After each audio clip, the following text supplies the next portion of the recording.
ஒரு தூய்மையான ஆட்சி தமிழகத்திலே கொண்டு வர வேண்டும், ஒரு மாற்றங்கள் தேவை என்ற நோக்கத்தோடு தான் இந்த பயணங்களை அவர் மேற்கொண்டிருக்கிறார்கள்.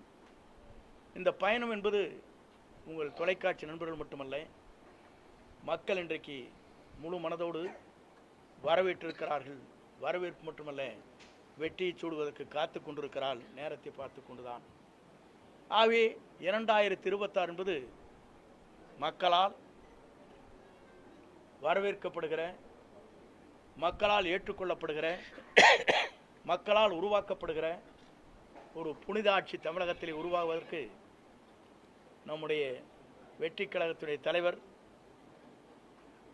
அன்பிற்கினிய இளவல் விஜய் அவர்கள் வெற்றி பெறுவார்கள்.